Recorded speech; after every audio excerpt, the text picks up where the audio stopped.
Presents দেশ বিদেশ। নমস্কার, আজকের দেশ বিদেশ পরিক্রমায় কিছু ব্যতিক্রমী এবং তাজা খবর নিয়ে আমি সিদ্ধার্থ।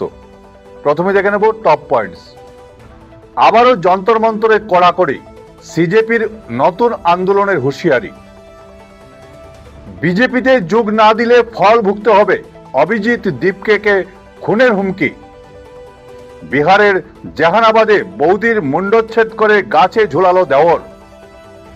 স্টান্ট দেখাতে গিয়ে মর্মান্তিক পরিণতি, হরিয়ানায় মাটির নিচে চাপা পড়ে মৃত শিল্পী। জিম্বাবুয়েতে মিলল 21 কোটি বছর আগের নতুন ডাইনোসর। প্রধানমন্ত্রীকে ইনফ্লুয়েন্সার হওয়ার তীব্র কটাক্ষ অভিজিৎ দীপকের, ইস্তফার দাবি। শুরু করছি বিস্তারিত পরিক্রমা। নিট প্রশ্ন ফাঁস কাণ্ডের প্রতিবাদে তৎকালীন শিক্ষামন্ত্রী ধর্মেন্দ্র প্রধানের পদত্যাগের দাবিতে যন্তর মন্তরে টানা 36 দিন আন্দোলন চালিয়েছিল ককরোচ জনতা পার্টি। গত 25 জুলাই সরকারের আশ্বাসে আন্দোলন প্রত্যাহার করা হলেও ছাত্রদের বিরুদ্ধে করা এফআইআর ও আইনি পদক্ষেপ প্রত্যাহার না করায় ক্ষুব্ধ হয়েছে ককরোচ জনতা পার্টি। সরকারের সঙ্গে চুক্তিভঙ্গের অভিযোগ তুলে তারা ফের রাজধানীতে বড় আন্দোলনের হুঁশিয়ারি দিয়েছে। পরিস্থিতি সামাল দিতে যন্তর মন্তরে বিশাল পুলিশ বাহিনী ও ব্যারিকেড দিয়ে নিরাপত্তা জোরদার করা হয়েছে। আইনি লড়াইয়ের জন্য সাক্ষী নামে অনলাইন প্ল্যাটফর্ম ও লিগাল এইড সেল চালু করা হয়েছে, যেখানে 1 কোটি টাকা অনুদান দেওয়ার কথা ঘোষণা করেছেন সাংসদ কপিল সিব্বল।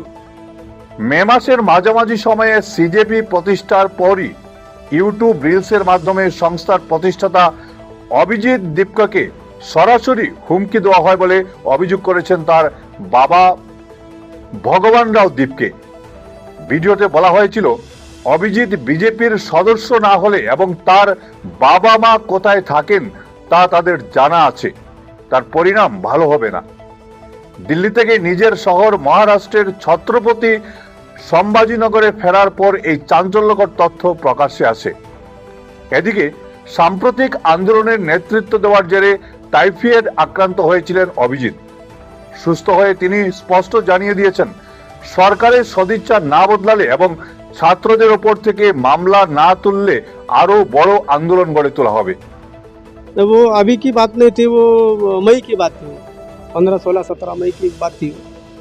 तो कोई लड़का था, वो ऐसा रील में देखा, हमने यूट्यूब में देखा, वो उसको बता रहा था कि अभिजीत तू जल कहाँ है, तो तू इसमें बीजेपी में शामिल हो जा, नहीं तो तेरे माता पिताजी कहाँ रहते वो हमको पता है, हम उनको देख लेंगे। तो वो एक ही रील था, उसके बाद में कुछ ऐसा नहीं है। বিহারের জাহানাবাদের পারসবিঘা থানা এলাকার ইমাদপুর গ্রামে ঘটে গেল এক নৃশংস হত্যাকাণ্ড। ধান রোপণের কাজে পরিবারের অন্য সদস্যরা বাইরে থাকায় বাড়িতে একাই ছিলেন 25 বছরের অংশু দেবী। মাঠ থেকে ফিরে দেওর কুণাল কুমার খাবারের দাবি জানালে সামান্য দেরি হয়। এর জেরে ক্ষিপ্ত হয়ে কুণাল ধারালো অস্ত্র দিয়ে বৌদির গলা কেটে খুন করেন এবং কাটা মুন্ডুটি বাড়ির সামনে একটি গাছে ঝুলিয়ে রাখেন। খবর পেয়ে পুলিশ ঘটনাস্থলে পৌঁছে অভিযুক্তকে গ্রেফতার করেছে এবং অস্ত্রটি বাজেয়াপ্ত করেছে। হরিয়ানার নুহতে সাইকেল সার্কাসের শেষ দিনে ঘটে গেল এক মর্মান্তিক ঘটনা। জ্যান্ত কবর দেওয়ার স্টান্ট দেখাতে গিয়ে বস্তার মধ্যে ঢুকে গর্তে মাটি চাপা পড়েন 27 বছর বয়সী শিল্পী দীপক।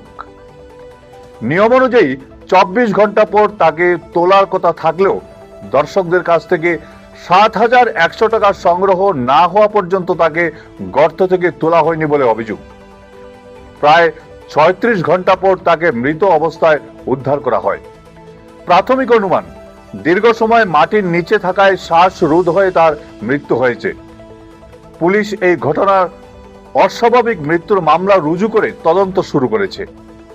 জিম্বাবুয়ের কেরিবারোদের পাড়ে আবিষ্কৃত হয়েছে সম্পূর্ণ নতুন এক প্রজাতির ডাইনোসর। আন্তর্জাতিক গবেষক দল 2018 সালে এর জীবাশ্ম উদ্ধার করলেও সম্প্রতি এর বিস্তারিত তথ্য প্রকাশ করেছে। মুসাঙ্গ মাতুসাডোয়েনেসিস নামের 15 ফুট দীর্ঘ ও 222 কেজি ওজনের এই ডাইনোসরটি প্রায় 21 কোটি বছর আগের লেট ট্রায়াসিক যুগে বেঁচে ছিল।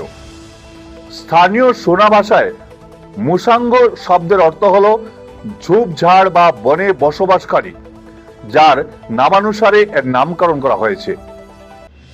জীবাশ্মের মেরুদণ্ড, পাঁজর ও অঙ্গ প্রত্যঙ্গ বেশ ভালো অবস্থায় পাওয়া গেছে এবং গবেষকদের ধারণা এটি তৃণভোজী বা সর্বভুক প্রকৃতির ছিল।